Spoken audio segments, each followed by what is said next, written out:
Hola y bienvenido a Bautista Confesional, un espacio donde la fe, la doctrina y la verdad bíblica se encuentran. Acompáñanos a escuchar el siguiente mensaje.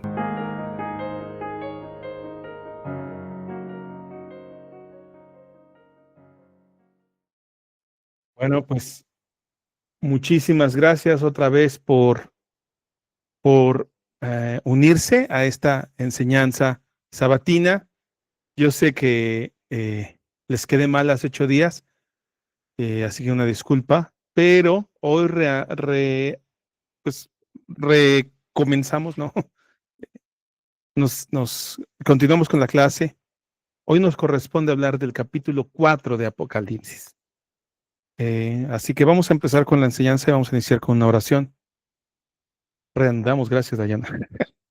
Gracias, Señor Jesús, por permitirme hablar con mis queridos hermanos en Cristo acerca de este libro, aprender, conocer más de ti, entender qué es lo que tú nos quieres decir, Señor.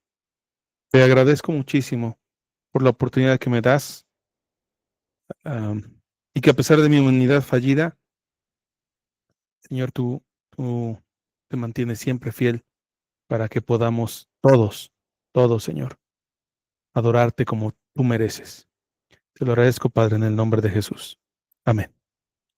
Bueno, vamos a iniciar esta enseñanza leyendo el capítulo 4. No es muy largo, es un capítulo corto. Es más, casi uní el capítulo 4 con el capítulo 5.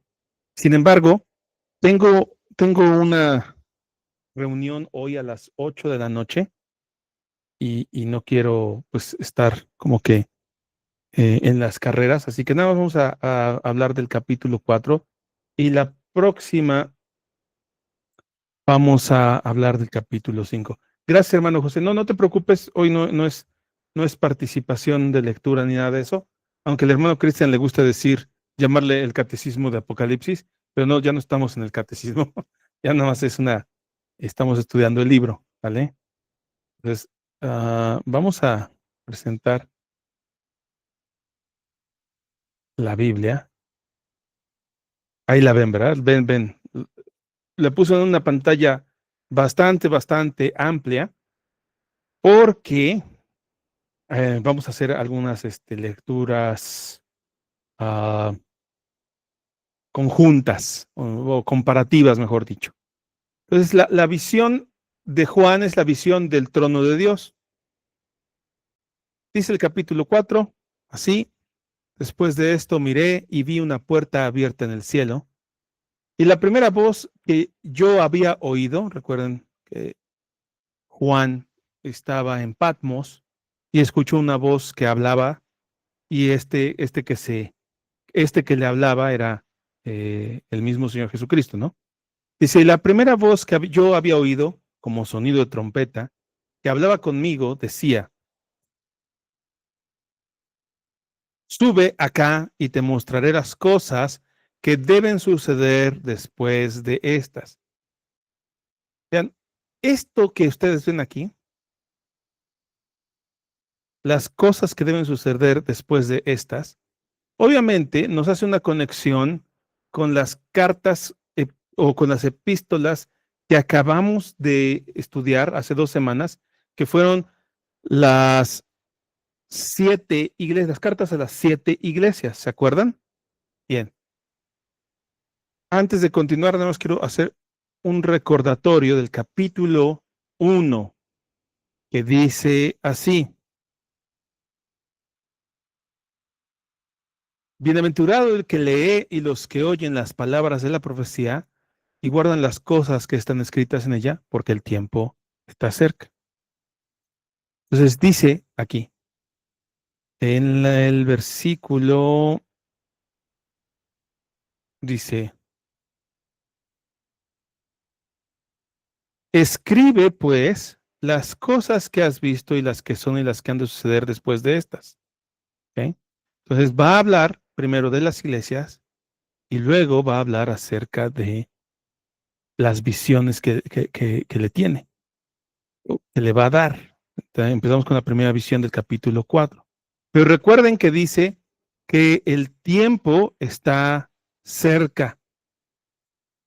Cuando decimos que el tiempo está cerca, ustedes tienen que recordar que Juan no está pensando que cerca significa en los próximos 2000, 3000 o 4000 años. Cerca quiere decir que está próximo a suceder. ¿Ok? Eso es lo que está, nos está diciendo el texto. El texto no nos está anunciando algo por suceder en siglos, sino cerca. De nuevo, se vuelve a usar ese texto en el capítulo 4 diciéndole, te mostraré las cosas que deben suceder después de estas. Entonces, de nuevo, estamos hablando de algo que está por suceder prontamente, no algo que sucederá dentro de siglos. Tengan bien claro esto en lo que está pensando Juan en su cabeza y lo que está tratando de transmitir Juan a los que van a leer esta carta por primera vez.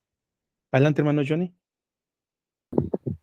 También es necesario destacar de que Juan pensaba en un regreso inminente de Cristo, así como también el apóstol Pablo cuando le escribía a los tesalonicenses y hablaba acerca de la segunda venida de Cristo, cuando hablaba de quienes iban a quedar vivos y que iban a presenciar la segunda venida, después que los muertos resuciten, dice luego nosotros los que hayamos quedado. Es decir, Pablo ya se incluía dentro de ese grupo porque él estaba convencido de que Cristo venía en su generación. Claro, pero este libro no habla para nada de la segunda venida de Cristo, ¿eh? Eso hay que recalcarlo. Para nada que habla de eso. Pues vamos, o sea, tenemos que tener muy en claro los mensajes que se están dando. Este libro está hablando ahorita de algo que está sucediendo y por suceder. ¿Qué está sucediendo? Persecución en la iglesia. Eso es lo que está sucediendo. ¿Qué está por suceder? Más persecución en la iglesia. Pero mientras eso está pasando, Juan está por tener visiones.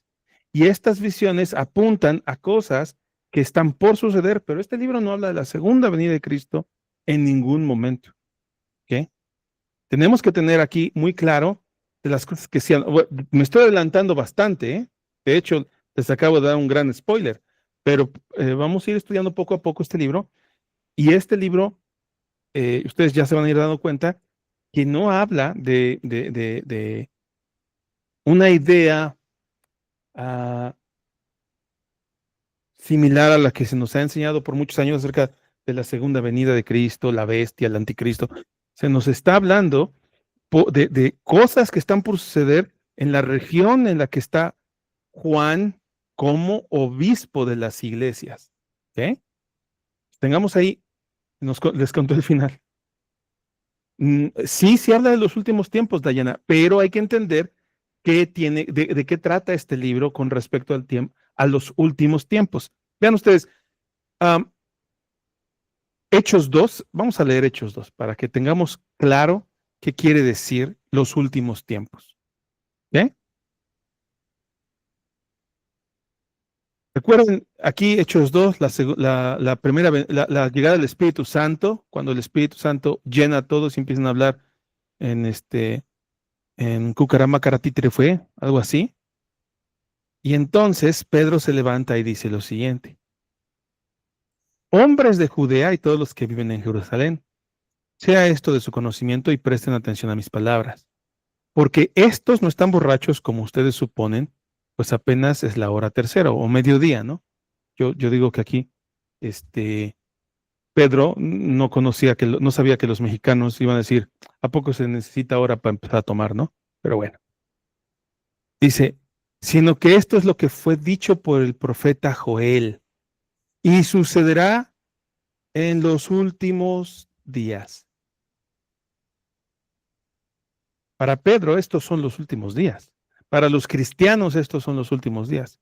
Y aquí nosotros tenemos que entender qué quiere decir los últimos días.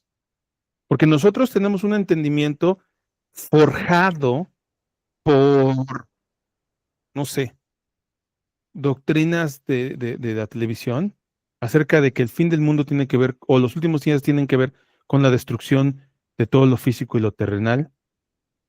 Y esto no es así. Vean ustedes lo que está aquí dándonos a entender Pedro. Pedro nos está diciendo que él ya está viviendo en los últimos días. Entonces, si Pedro nos está diciendo que él está viviendo en los últimos días, y nosotros estamos hablando que el Apocalipsis también tiene que ver con los últimos días, tenemos que entenderlo desde la perspectiva escatológica de que Cristo es el escatón. No sé si recuerdan que les hablé de eso en la primera clase. Cristo es el escatón. En la teología bíblica, cuando nosotros hablamos de la teología bíblica, la teología bíblica es el relato de toda la escritura, que tiene que ver con la creación, la caída, la redención y la consumación. Estamos ahorita hablando de la consumación, pero todos estos 4 eventos apuntan a Cristo. Nosotros no apuntamos a algo diferente que no sea Cristo, siendo Cristo entonces el escatón de Dios, es decir, el cumplimiento de todas las cosas es Cristo. ¿Ok?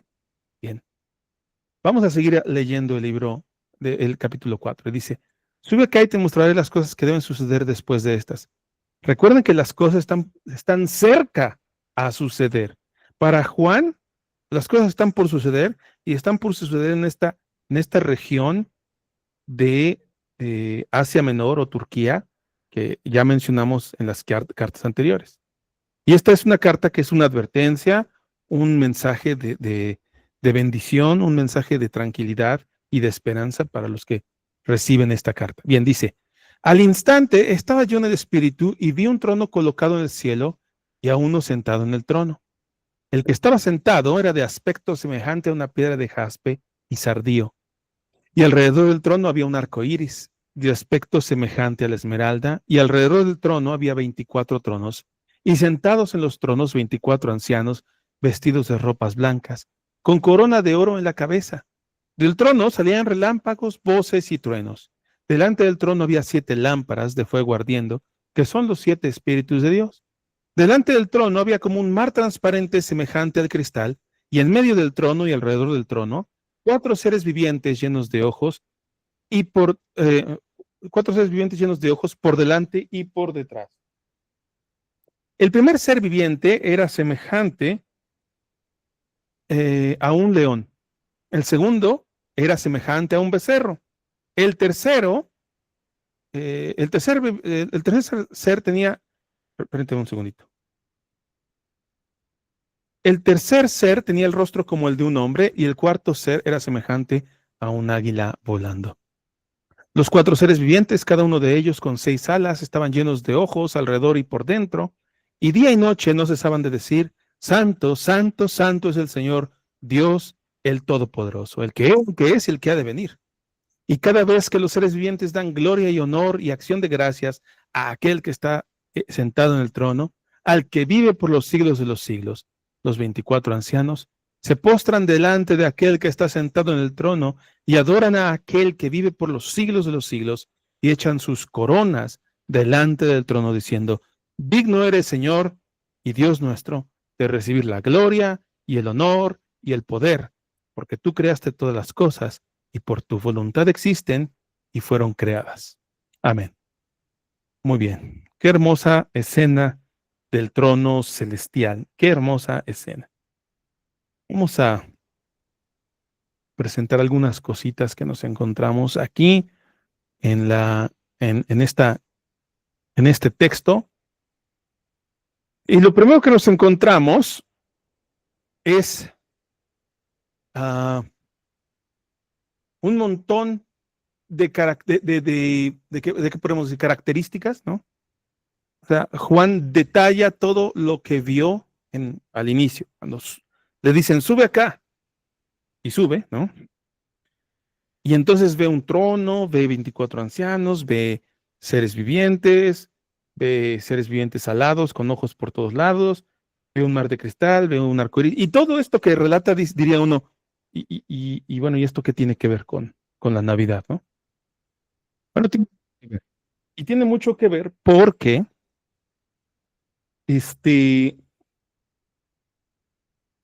tiene mucho que ver porque lo que estamos nosotros ahorita leyendo, si ustedes fueran un judío del primer siglo o un cristiano del primer siglo, recuerden ustedes que en el primer siglo no se tenía la totalidad del Nuevo Testamento. No todos tenían todas las cartas del Nuevo Testamento tampoco. Por ejemplo, la carta que envía Policarpo a la iglesia de Filipos, él les dice, mándenme una copia de la carta que Pablo les envió a ustedes, por favor. O sea, recuerden, no todas las iglesias tenían todo. ¿Por qué? Porque no teníamos imprenta. Entonces se necesitaba hacer una copia a mano de los documentos que se tenían conocidos como lo que hoy sabemos que se llama el Nuevo Testamento. Entonces, al no tener todo esto, las enseñanzas que se hacían, a diferencia de lo que los católicos romanos o los liberales les dirían a ustedes, que el querigma es el mensaje de la iglesia, y entonces eso lo hacen tan, no sé, tan subjetivo como es posible.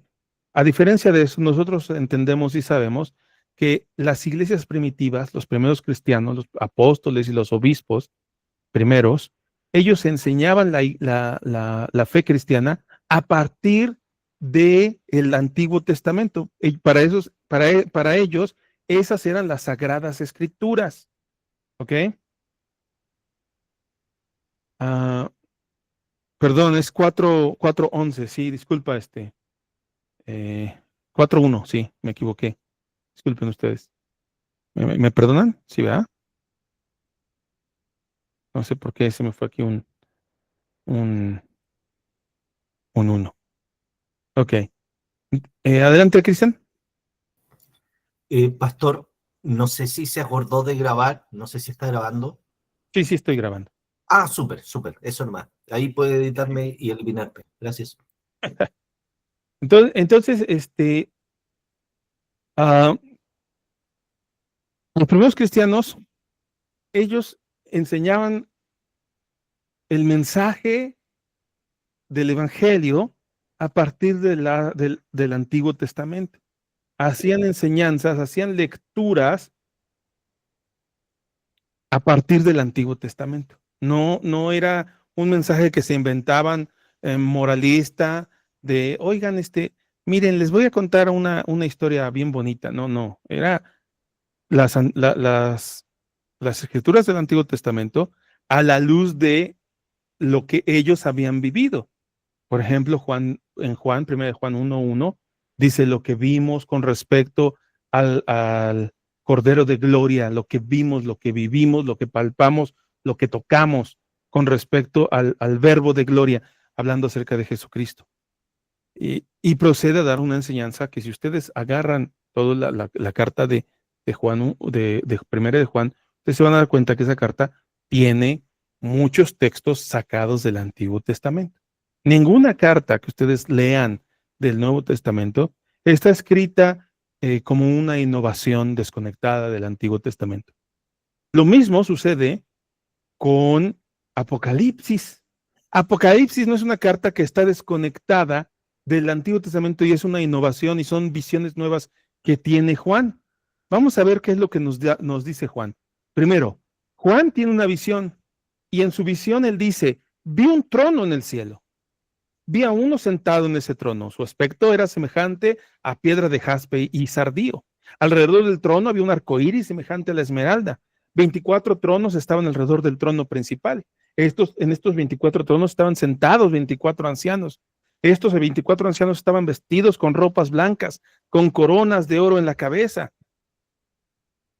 Delante del trono salían relámpagos, voces, truenos.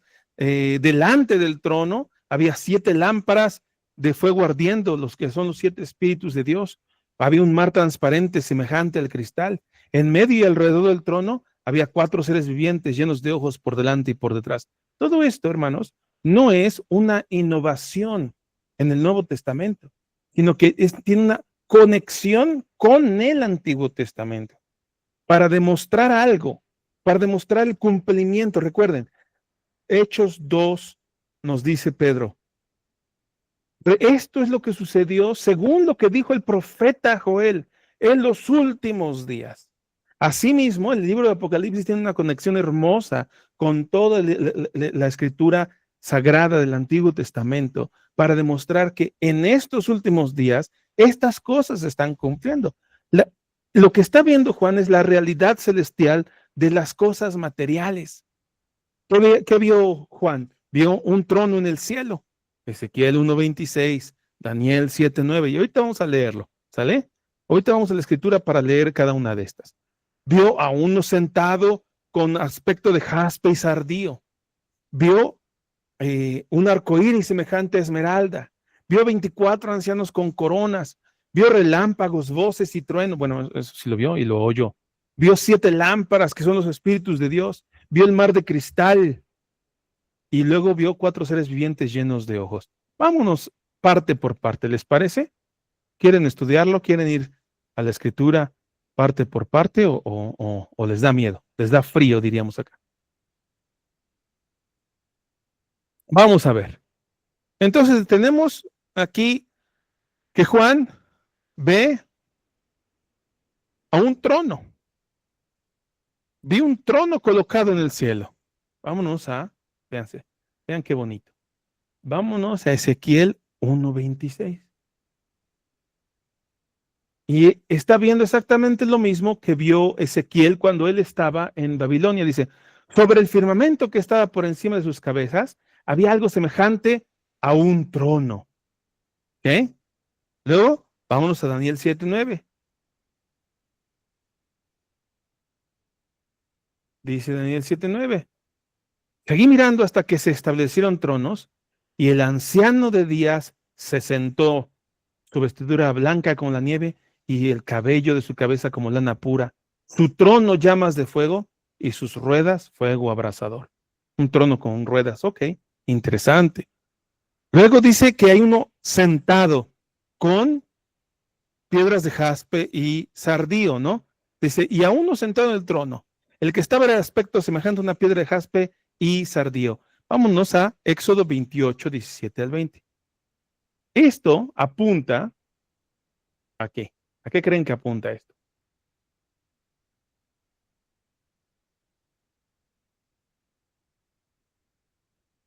Montarás en él 4 hileras de piedra. Está hablando del pectoral del juicio. Uf, qué hermoso, qué hermoso. Vean, harás el pectoral del juicio. Montarás en él 4 hileras de piedra. La primera hilera será una hilera de rubí, topacio y esmeralda. La segunda hilera una turquesa, un zafiro y un diamante. La tercera hilera un jacinto, un ágata y una amatista. Y la cuarta hilera un belilio, un ónice y un jaspe. Todas estarán engastadas en filigrana de oro. Entonces, lo que estamos viendo aquí, lo que está viendo Juan, es a uno que está sentado en el trono y que tiene características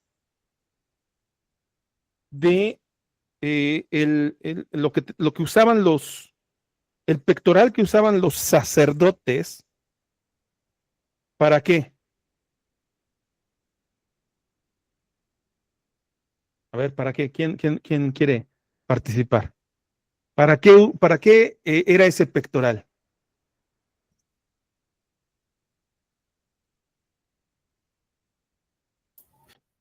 A ver, no me hagan. Ese era para tener constantemente en recuerdo a las 12 tribus, ¿o no? Ese era... No, ahí vean lo que dice en el 15. A ver, Dayana, ¿qué dice el versículo 15? Lo tengo ahí subrayado. Voy.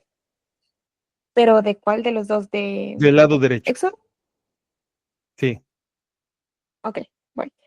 Harás el pectoral del juicio, Hasta obra ahí. de hábil arte. Hasta ahí. Entonces, ¿para qué era ese pectoral? Para el juicio. Uf. Entonces, vemos, adelante, Johnny. Es el pectoral que utilizaba el sumo sacerdote cuando hacía el Yom Kippur. Ahora, vean aquí ustedes que este pectoral se usa, dice aquí específicamente, para el juicio. Entonces, este ser que está sentado en el trono, que obviamente es Dios, tiene la apariencia del mismo pectoral. ¿Ok? Daniel nos dice que en el trono se sentó uno, ¿ok? ¿Y se sentó para qué, estimadísimo hermano Cristian? ¿Para qué se sentó? ¿Para qué se habrá sentado en el trono? Para juzgar. Gloria a Dios. Gloria a Dios. ¿Ok? Entonces, el que está sentado en el trono, lo que estamos viendo en la visión del trono, según Juan, esta visión del trono, ¿están listos para qué entonces? A ver, conecten los puntos. Para un juicio, ¿no? Para juzgar. Uf. Entonces, la escena que está viendo Juan es la escena del juicio final.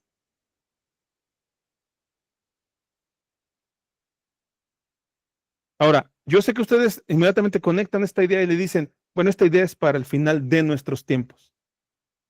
Tal vez ustedes digan eso. Pero vamos a seguir leyendo. Cuando leamos el capítulo 5, se les va a reventar la cabeza, ¿eh? No quiero darles más spoilers. En la escena esta escena que estamos teniendo de Juan es la escena del juicio final. Un juicio donde se sienta uno con aspecto del pectoral que usaban los sumos sacerdotes para el juicio, el pectoral del juicio. ¿Ok? El pectoral del juicio. Es decir, cuando un sumo sacerdote se ponía el pectoral, y bien dijo Johnny, era un pectoral que usaban para el día del Yom Kippur, el día de la redención, que apunta hacia la redención final, que apunta hacia Cristo, ¿ok? Y en este momento estamos viendo aquí a el que está sentado en el trono con un aspecto del pectoral del juicio. Es decir, diría Daniel, vi que se pusieron tronos porque el tribunal estaba por iniciar. Y un anciano de días, se sentó en su trono. Y se abrieron los libros, dice acá. Adelante, Johnny. Sí, justamente ese pectoral se lo conoce como efod y era una prenda que únicamente el sumo sacerdote podía vestir y la vestía justamente en ocasión de hacer el sacrificio diario, pero más precisamente en ocasión del Yom Kippur, el día de del día de la expiación.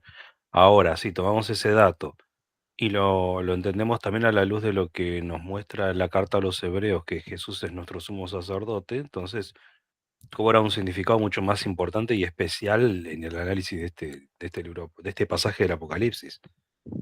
Así es. Bueno, apenas vamos en el segundo punto, ¿eh?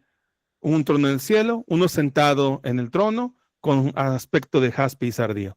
Dice, alrededor del trono había un arco iris. ¿Ok? Había un arco iris. ¿Por qué? ¿Por qué hay un arco iris alrededor del trono de Dios? Bueno, vámonos a Génesis 9:13.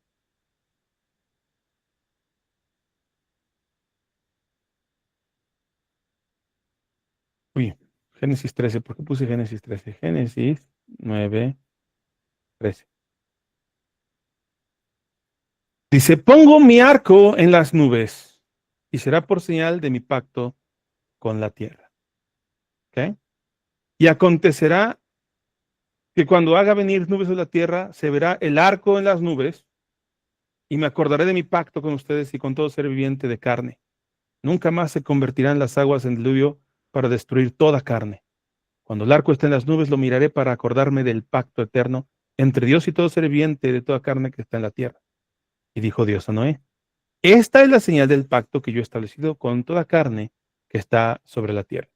Bien, nosotros entendemos que el arco iris que se ve en las nubes después de que llueve o antes de llover, o cuando hay cierta humedad, científicamente hablando, hay cierto nivel de humedad en la atmósfera, entonces podemos ver el arco iris.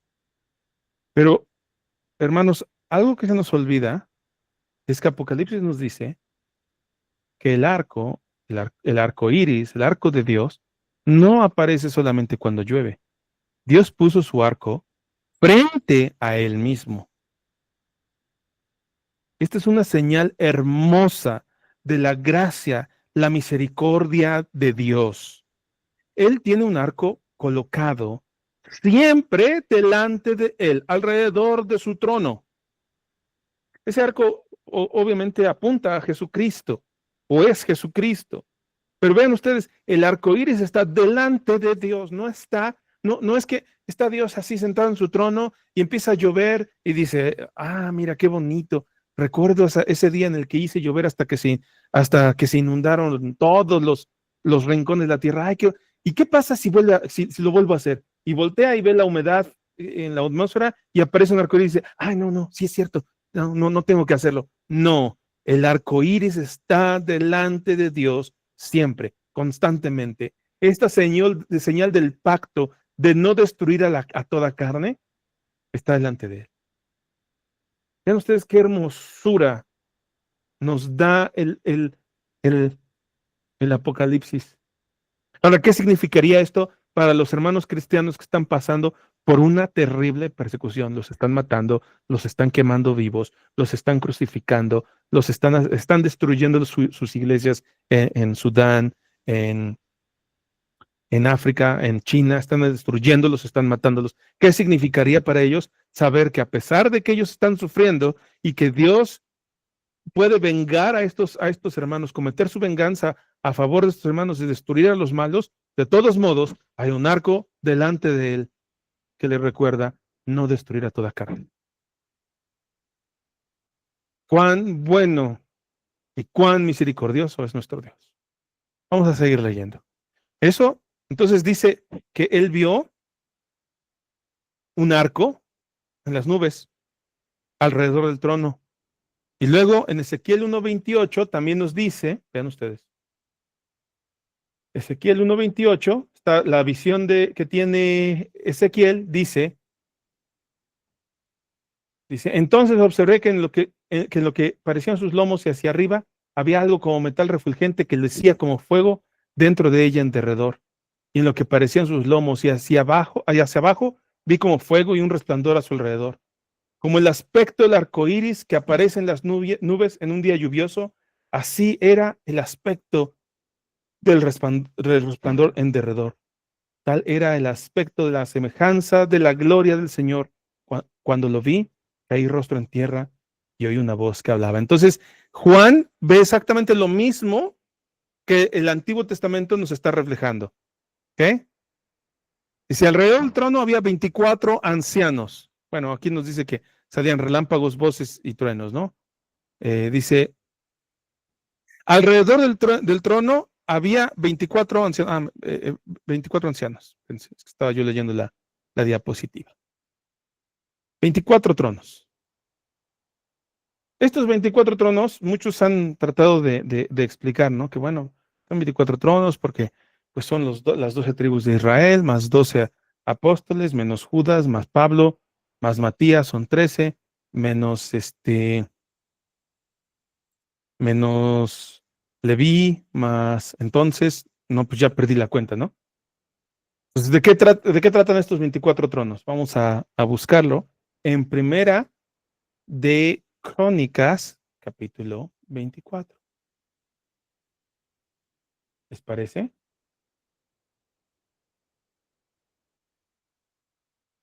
Entonces, aquí nos está hablando acerca de la organización de los sacerdotes. Dice, estas fueron las clases de los descendientes de Aarón. Los hijos de Aarón fueron Nadab, Abiú, bla, bla, bla. Bueno, nos habla acerca de todos los hijos y los descendientes. Y entonces dice aquí, una casa paterna designada para Eleazar y otra, bueno, aquí nos está hablando acerca de las designaciones para adorar a Dios de manera diaria. La primera suerte tocó a Joiarib, la segunda Jedaías, y así se sigue, hasta que llegamos a la 24ª Amasías. Estas 24 familias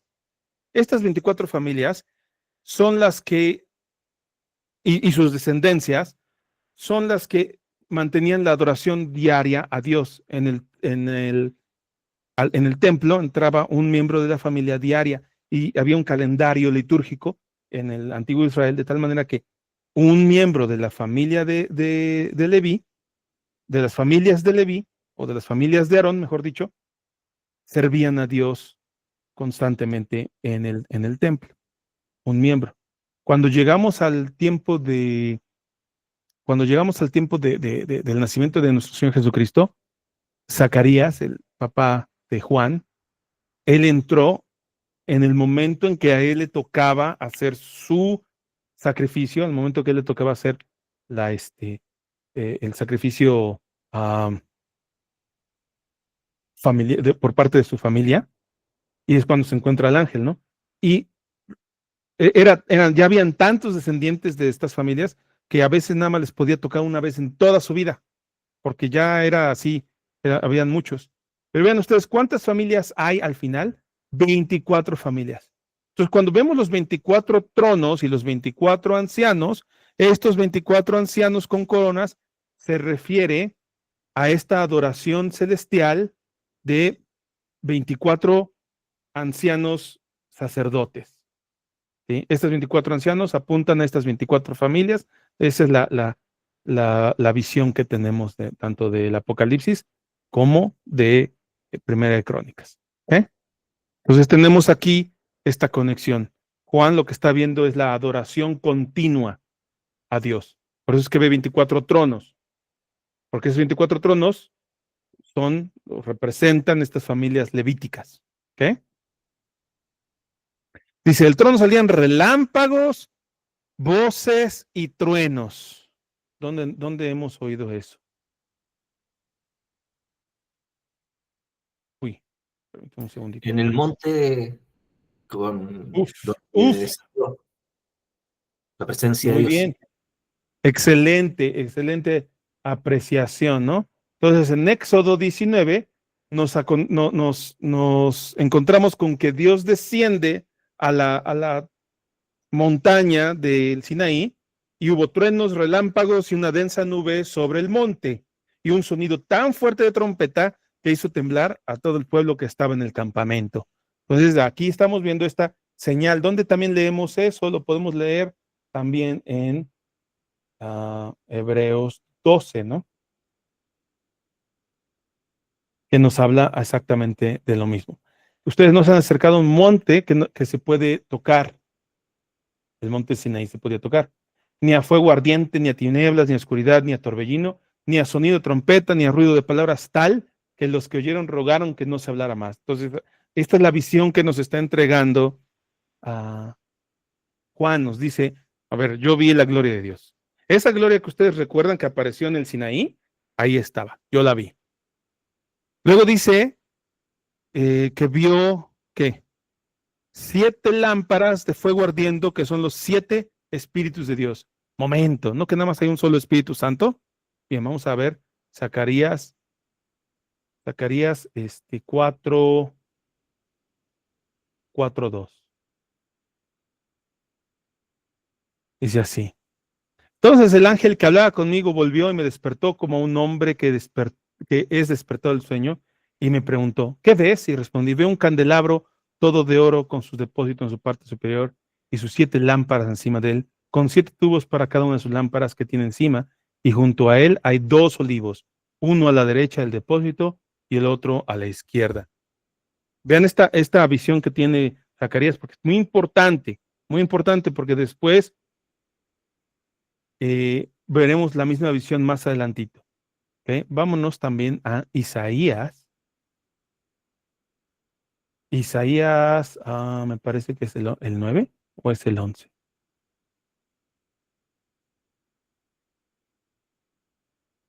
No, es el 11. Es que ahorita me acabo de acordar, no crean que esto lo tenía en mis notas. Me acabo de acordar. Ahí está. Entonces un retoño brotará del tronco de Isaí y un vástago dará fruto de sus raíces y reposará sobre él el espíritu del Señor. ¿Cuántos espíritus tiene Dios? Uno, ¿no?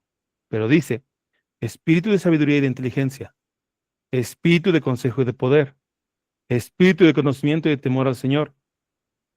Él se deleitará en el temor del Señor y no juzgará por lo que vean sus ojos, ni se sentenciará por lo que oigan sus oídos. Entonces tenemos acá sabiduría e inteligencia, 2. Consejo y de poder, 4. Conocimiento y temor del Señor, 6. Y el séptimo, aquí está, ¿no? Entonces, cuando leemos los 7 espíritus de Dios, siempre se refiere a Espíritu Santo. solamente a Él, que es el Espíritu del Señor, Espíritu de sabiduría y de inteligencia, Espíritu de consejo y de poder, Espíritu de conocimiento y de temor del Señor. Entonces aquí, esta misma señal, esta misma visión la vamos a ver más adelantito también. Los 7 Espíritus de Dios se refieren solamente al Espíritu Santo. ¿Ok? Entonces, ¿dónde están los 7 Espíritus de Dios? Según el texto que estamos leyendo, están delante del trono de Dios. ¿Ok? Recuerden esto, próxima clase, esto va a ser muy importante que ustedes pongan atención a todas estas visiones. Luego dice, delante del trono había como un mar transparente semejante al cristal, y en medio del trono y alrededor del trono, 4 seres vivientes llenos de ojos por delante y por detrás. Mar de cristal, pues eso nos hace una referencia ¿a qué se les antoja que haga referencia? Lo que usted explicó, que, o no, cuando hablaba de mar se refería a todas las personas, ¿o no? Ok, sí. Sin embargo, vean ustedes aquí. Aquí Dios establece un pacto con todo el pueblo de Israel. Vamos a leer desde el verso 9. Dice, y subió Moisés con Aarón, Nadab y Abiú, y 70 de los ancianos de Israel. Subieron 74 personas, ¿ok? Subieron al Sinaí. Y vieron, o sea, 74 personas vieron al Dios de Israel. Debajo de sus pies había como un embaldosado de zafiro, tan claro como el mismo cielo. Pero Dios no extendió su mano contra los príncipes de los israelitas.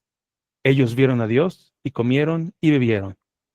Y el Señor dijo a Moisés, sube hasta mí al monte y espera allí, y te daré las tablas de piedra con la ley y los mandamientos que he escrito para instrucción de ellos. Moisés se levantó, bueno, ahí está. Este mar que están viendo ustedes aquí, lo vieron estos 74 ancianos cuando Dios estableció el pacto con el pueblo de Israel. Vean ustedes las palabras que usa Dios. ¿A qué les recuerdan estas palabras? Esta es la sangre del pacto que el Señor ha hecho con ustedes. ¿A qué les recuerda estas palabras?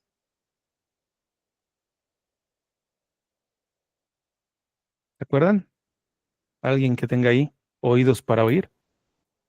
¿La Santa Cena? Gloria a Dios, así es. Esta es la sangre del nuevo pacto, dice nuestro Señor.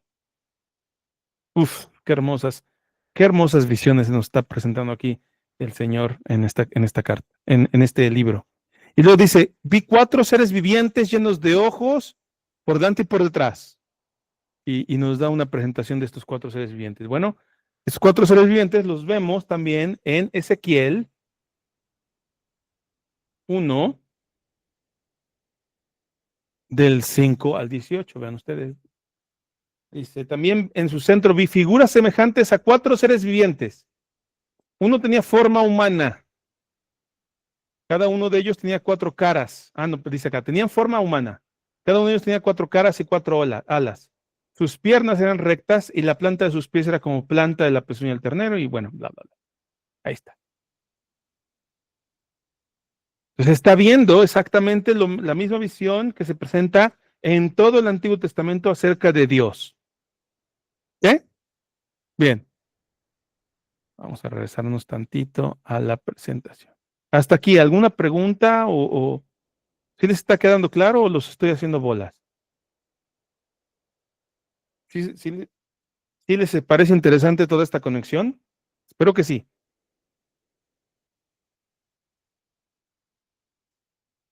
Bien, ¿qué otra cosa vio Juan? Bueno, vio una adoración celestial. Vio 4 seres vivientes, vio a cada uno de estos seres vivientes con 6 alas. Ahora, Ezequiel nos dice que tenían 4. Juan dice que tiene 6. ¿Cuál de los dos se equivocó? Ninguno, porque los dos vieron lo que vieron y ninguno de los dos tiene la visión completa, aunque yo creo que Juan tiene la visión completa, porque Juan lo que está viendo es Isaías 6:2. Isaías 6:2, se los voy a leer, no necesito irme a la Biblia, a presentarles la Biblia, mejor dicho. Ahí nos quedamos, ¿no? Isaías 6:2 dice, Por encima de él había serafines, cada uno tenía 6 alas. ¿Ok? Entonces, estos que estaban allí, sí, creo que sí tengo que irme a la Biblia un momentito porque tenemos que seguir leyendo. Bueno, no, creo que ya lo habíamos leído.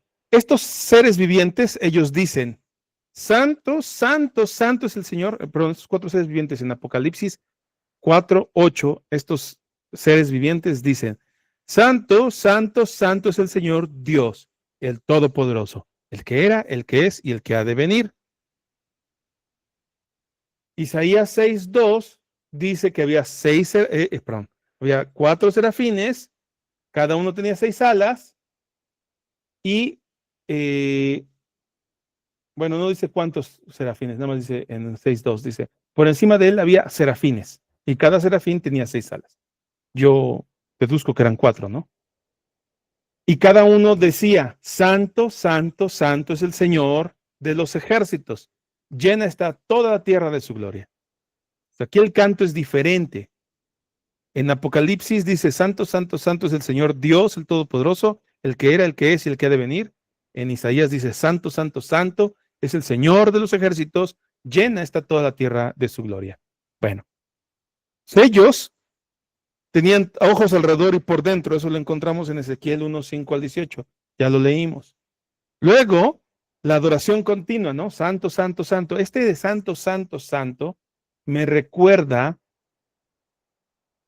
no, bueno, o sea, todo el mundo podría decir, bueno, ¿por qué no dijeron nada más una vez santo? ¿O por qué no dijeron santo 2 veces nada más? Y entonces muchos deducen o llegan a la conclusión que en el hebreo, cuando se dice algo 3 veces, es para enfatizar que es santísimo, en este caso, ¿no? Enfatizar algo. Es la forma hebrea de hablar, ¿no? Cuando se quiere enfatizar algo, se repite 3 veces. En este caso, santo, santo, santo, repite 3 veces para enfatizar la santidad suprema de Dios. Sin embargo, pues ¿por qué no lo hicieron 4 veces para decir que no es santísimo, sino santisísimo? ¿O por qué no lo hicieron 6 veces para decir que es santisísimo? ¿O por qué no lo hicieron 10 veces para decir que es hiper, mega, extra, super, recontra, santisísimo? ¿Por qué nada más 3? Y yo poéticamente deduzco que lo dicen porque por la santísima y hermosísima divina Trinidad. Santo es el Padre, santo es el Hijo y santo es el Espíritu Santo. ¿Ok? Luego dice, Dios Todopoderoso. Santo, santo, santo es el Dios Todopoderoso. Vámonos a Éxodo 6:3. Se los voy a leer de manera rápida. Vean ustedes. Nosotros porque leemos la Biblia y decimos, no, pues, ¿cuál es el nombre de Dios?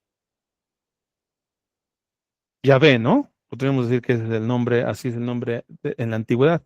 Sin embargo, cuando Dios se presenta a Moisés, les dice en el versículo 3, yo me aparecí a Abraham, a Isaac y a Jacob como Dios Todopoderoso, pero por mi nombre, Yahweh, no me di a conocer a ellos. O por mi nombre, en la Nueva Biblia de las Américas, dice, Señor, no me di a conocer a ellos. ¿Cómo se dio a conocer entonces Dios primeramente a los patriarcas? El Todopoderoso. Entonces aquí se está reconociendo que es el mismo de ayer, hoy y siempre, es el mismo, el Todopoderoso, el que se presentó a Abraham, a Isaac y a Jacob. Por eso dice, santo, santo, santo, Dios Todopoderoso, el que se presentó a nuestros padres. Y luego da una declaración eterna, el que era, el que es y el que ha de venir. ¿Y por qué les puse Éxodo 3:13-14? Vamos a leerlo. Éxodo 3:13-14 dice lo siguiente. Perdón, ¿sí es 3:13-14? Sí. Dice, entonces Moisés dijo a Dios, si voy a los israelitas y les digo, el Dios de sus padres me ha enviado a ustedes, tales me digan, ¿cuál es su nombre? ¿Qué les responderé? Y dijo Dios a Moisés, yo soy el que soy. Y añadió, así dirás a los israelitas, yo soy, me ha enviado. ¿Ok? Yo soy el que soy. ¿Cuál sería la traducción correcta de yo soy el que soy? En el hebreo, todo el mundo cree que YHWH quiere decir yo soy el que soy. Algunos herejes han dicho, mal dicho, por ejemplo, Cash Luna, por ejemplo, y otros de Elevation Church, ¿cómo se llama este hombre? De Elevation Church, Stephen Furtick, no Steven, nuestro amado y queridísimo hermano Steven, ¿no? Stephen Furtick, de la iglesia de Elevation Church, ellos han llegado a la conclusión de que el nombre de Dios, YHWH, quiere decir yo soy. Y al decir que yo soy, entonces dice, por ejemplo, dice Cash Luna, cuando Moisés fue y se le apareció a los israelitas, oye, ¿quién te envió? Yo soy. Y entonces, ¿quién dijo que nos ibas a librar? Yo soy. Entonces, de alguna manera, estos tuercen las escrituras para demostrar que Dios lo que quería hacer era que nosotros nos entendiéramos como dioses. ¿Sí? Entonces, yo soy. Cuando yo digo, es que Dios es todopoderoso, lo que realmente Dios quiere que yo diga es, yo soy todopoderoso. Es el nombre de Dios. Es que Dios es excelentísimo. Lo que Dios quiere que yo diga es, yo soy excelentísimo. Es una reverenda herejía lo que dicen, pero también es una herejía basada en el desconocimiento de los lenguajes bíblicos. Dios cuando se presentó, Él no dijo, mi nombre es Yahweh, quiere decir yo soy el que soy, o que yo soy el que soy significa Yahweh. Dios no dijo eso. ¿Sabían ustedes eso? ¿Sabían ustedes que Yahweh no quiere decir yo soy? Cuando Dios se presentó ante Moisés, Dios no dijo Yahweh, Dios dijo Heye. También otros lo pronuncian como Ehue. Dios, en Éxodo 3:14, Él dijo, yo soy el que soy. Ehue, Asher Ehue. Eso es lo que dijo Dios. Yahweh no quiere decir yo soy el que soy. Yahweh quiere decir el que es.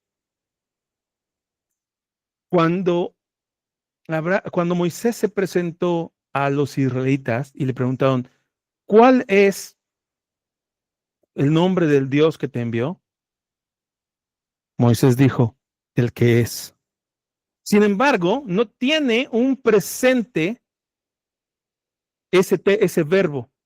Ehue, Asher Ehue, o Heye, Asher Heye, quiere decir seré el que seré, o fui el que fui, o soy el que soy, o soy el que seré, o soy el que fui. O sea, no tiene una traducción de tiempos como lo tendríamos en el español o en el inglés.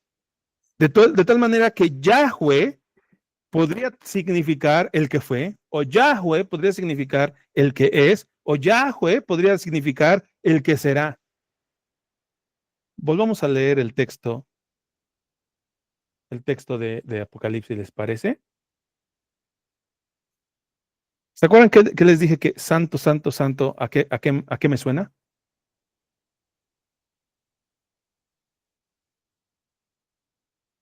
A la Trinidad, ¿no? Santo, santo, santo es el Señor Dios Todopoderoso. Y si yo lo pudiera traducir, porque yo soy poeta y me encanta hacer poesía, yo quisiera creer que aquí está diciendo santo, en hebreo, Kadosh, Kadosh, Kadosh, es el Señor Todopoderoso, Yahweh, Yahweh, Yahweh. El que era, el que es y el que ha de venir. Esta es una adoración hermosamente trinitaria, preciosamente trinitaria. El que es, el que era, el que ha de venir. Yahweh, Yahweh, Yahweh. Dios Padre, Dios Hijo, Dios Espíritu Santo. El Padre, su nombre es Yahweh, el Hijo, su nombre es Yahweh, el Espíritu Santo, su nombre es Yahweh, pero no hay tres Yahwehs, hay uno solo, Dios Todopoderoso. Y cada vez que los seres vivientes dan gloria, honor y acción de gracias a aquel que está sentado en el trono, al que vive por los siglos de los siglos, los 24 ancianos se postran delante de aquel que está sentado en el trono y adora a aquel que vive por los siglos de los siglos y echan sus coronas delante del trono diciendo, digno eres, Señor y Dios nuestro, de recibir la gloria y el honor y el poder, porque tú creaste todas las cosas y por tu voluntad existen y fueron creadas. Esta frase, por tu voluntad existen. ¿Se acuerdan la visión inicial? ¿Quién está sentado en el trono? En el trono está sentado uno que tiene apariencia de piedras preciosas como el jaspe y el zafiro. Es decir, uno que tiene la apariencia del juicio, de iniciar un juicio. Y este que tiene la apariencia de juez, de juicio, tiene delante de él un arco iris que le recuerda su misericordia y su bondad constante hacia el mundo que él bien podría destruir porque nos los merecemos. Y este que tiene la apariencia de juicio, delante de él, su misericordia le está gritando, aún no los destruyas. Espera. Entonces, en esta imagen, en esta visión que se nos está presentando, dice Juan que los ancianos dicen, por tu voluntad existen todas las cosas. Es decir, es la voluntad de Dios tener misericordia a pesar de lo malo que somos nosotros los seres humanos. En esta hermosa imagen estamos viendo la ira de Dios contenida por un arco que le recuerda su pacto de no agresión hacia la humanidad. Uf. Aquí nos merecemos esa imagen de Dante Gebel diciendo, alguien debe decir amén.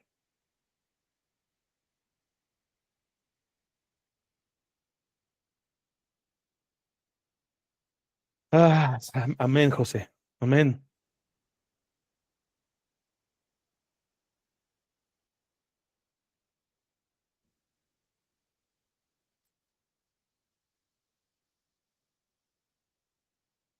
Los seres vivientes dan gloria, honor y acción de gracias.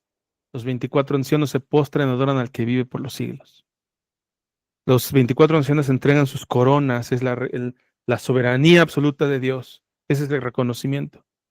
Digno eres tú porque tú creaste todas las cosas. Y obviamente esto sucede a cada rato. ¿Por qué? Porque los 24 ancianos nos recuerdan a esas 24 órdenes sacerdotales establecidas para el servicio continuo en el templo. ¿Okay?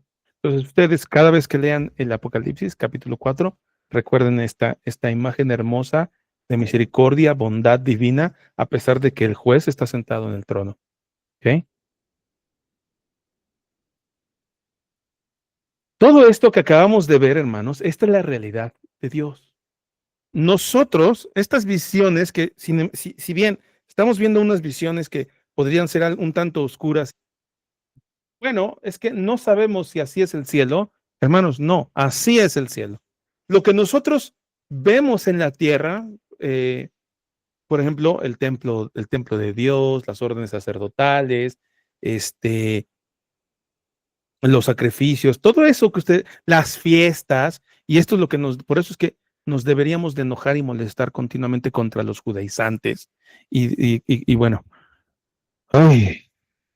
y contra aquellos que quieren restablecer las formas y las figuras terrenales. Hermanos, las formas y las figuras terrenales no son la realidad. Las cosas terrenales son la sombra. La realidad es lo que está en el cielo. La realidad es que Dios está sentado en el trono. La realidad es que Dios es el juez. La realidad es que delante de él están las imágenes del pacto eterno entre Dios y los hombres. Y este pacto eterno es ahora el nuevo pacto en el cual estamos con Cristo, ¿okay? Hay una adoración diaria, absoluta, continua, interminable, eterna, una adoración trina. Santo, santo, santo, Yahweh, Yahweh, Yahweh. Santo, santo, santo, Dios Todopoderoso, el que es, el que era y el que ha de venir. Las cosas terrenales, esos que quieren construir un tercer templo, son sombra, no son la realidad. La realidad es lo que nos acaba de mencionar Juan. ¿Cuál es la realidad? Un Dios todopoderoso. Un Dios que podría destruirnos en un instante, sin embargo, tiene misericordia de nosotros. ¿Qué nos dice Hebreos 8:5? Dice, las cosas terrenales sirven en lo que es copia y sombra de las cosas celestiales. Juan nos acaba de dar todo un recorrido por las cosas celestiales. Hebreos 9:24, Cristo entró en el cielo mismo para presentarse ante Dios por nosotros. Recuerden ustedes esta escritura porque la próxima semana la vamos a leer.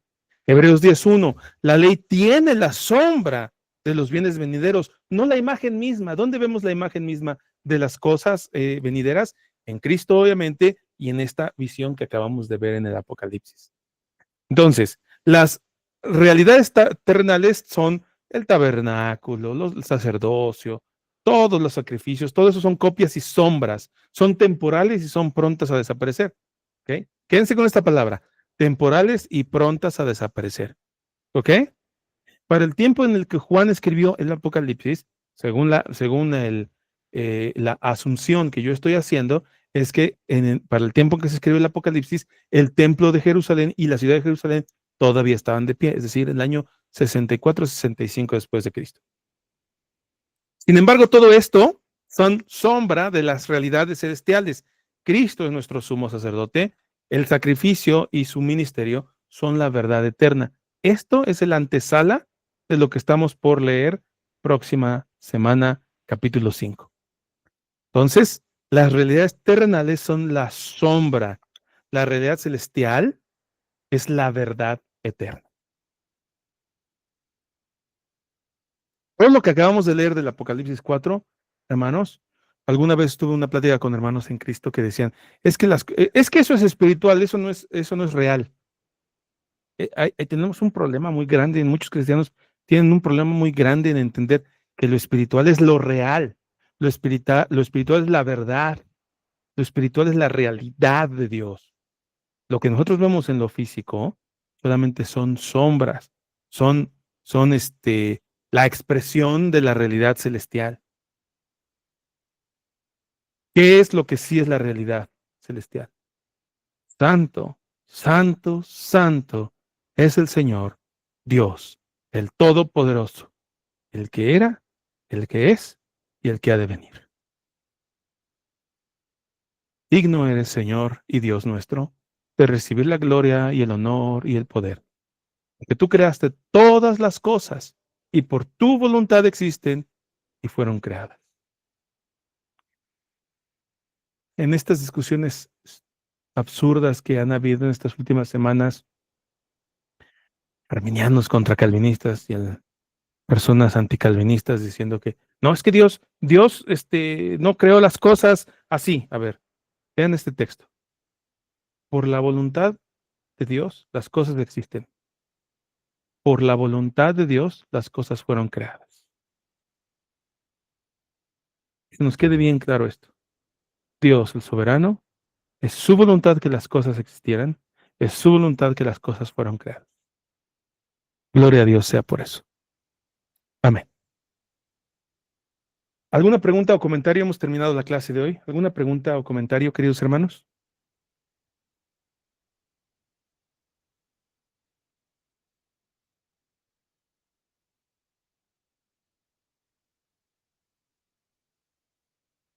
Si no tenemos preguntas o comentarios, vamos a cerrar con una oración y nos despedimos.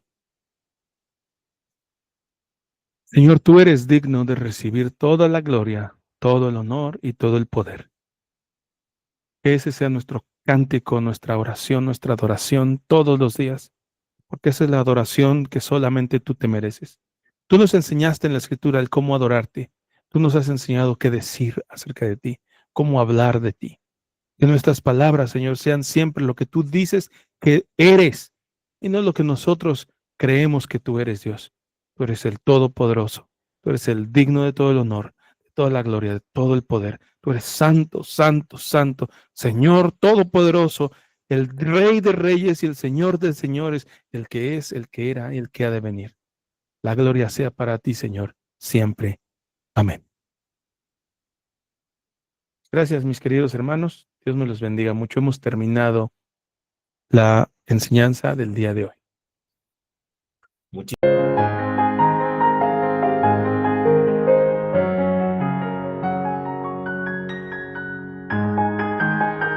Gracias por acompañarnos en Bautista Confesional.